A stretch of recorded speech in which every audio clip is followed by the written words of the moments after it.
Saat ini, Amerika dan Tiongkok punya masalah dalam negeri yang rumit, dan keduanya punya masalah luar negeri yang meruncing juga rumit. Kita tahu banyak yang tidak peduli dengan berita luar negeri, termasuk pemerintahnya. Lemah sekali strategi luar negerinya saat ini, dan tidak ada tindakan antisipatif atas apapun. Tapi New Mind tetap fokus di semua sendi bernegara, termasuk kebijakan luar negeri.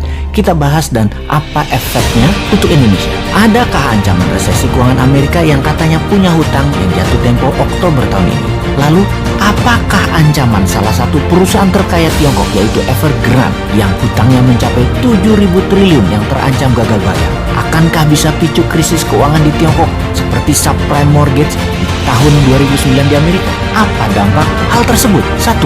Melemahnya ekonomi Amerika dan Tiongkok kah? 2. Menurunkan kebutuhan komoditas impor seperti baja, nikel, besi, batubara, dan lain sebagainya. 3.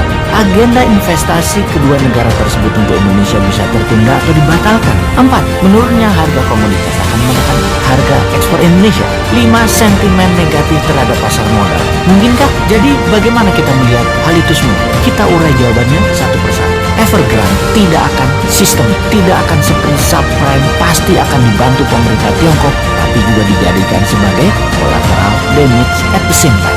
Tesis common prosperity atau sosialisme garis keras akan berlanjut dengan beberapa penyesuaian atas beberapa tesis yang tidak nyambung dengan tujuan jangka panjang Tiongkok. Salah satunya kripto yang sudah mulai dilarang di Tiongkok selain mengambil sebagian kekayaan orang kaya di Tiongkok. Capital flight sudah dan akan terus terjadi dari Tiongkok dan Hong Kong. Beneficiary-nya atau yang diuntungkan justru Singapura dan Malaysia, ini yang di Asia Tenggara, bukan Indonesia. Di Singapura sudah sulit saat ini untuk cari Rolls Royce dan properti lux karena sudah diborong oleh orang Tiongkok dan orang Hong Kong yang hijrah. Mereka juga sudah banyak yang mendaftar menjadi PR atau permanent resident dan warga negara Singapura. Jadi kita detailkan untuk menjawab pertanyaan.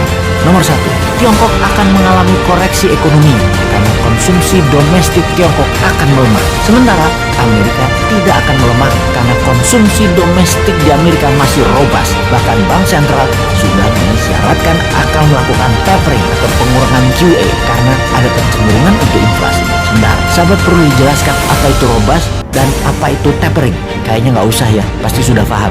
Kalau buzzer pasti nggak paham. Buzzer mah diem aja. Nomor 2, komoditas baru akan turun setelah 6 bulan karena lag effect di Tiongkok. Nah, pasti nanya lagi nih, lag effect itu apa? Sahabat, memang jarang masyarakat umum memahami istilah keuangan karena bernegaranya dibuat oleh para pejabatnya hanya fokus di politik. Kasian rakyat ini jadi bego urusan ekonomi, taunya paling pol dagang doang karena perilaku bernegara pejabatnya. Tapi tenang, rakyat tidak paham tidak apa-apa. Tapi pejabat yang berkuasa ternyata juga tidak paham seperti kali ini. Itu memalukan. Jadi apa itu lag effect? Oke, saya terjemahkan pelajaran kampus aja artinya. Bahasa Indonesia cari dewe ya. Oke, lag effect is the potential ineffectiveness in fiscal policy due to the time it takes to recognize an issue. Nah, itu aja artinya. Cari sendiri ya artinya. Kita lanjut. Nomor 3, capital flight dari Tiongkok nggak akan ke Indonesia. Amerika dan Tiongkok telah melakukan QE masing-masing sebesar 5 triliun dolar. Amerika 4 triliun, Tiongkok 1 triliun dalam 20 bulan terakhir. Tapi nggak akan ada imbasnya ke Indonesia secara berarti. Pasti pada nanya lagi, QE itu apa? Wes, kali ini bosnya jadi orang belagu dah, sok berilmu. Niatnya cuma satu sih, nantang manusia yang katanya terbaik bidang ekonomi.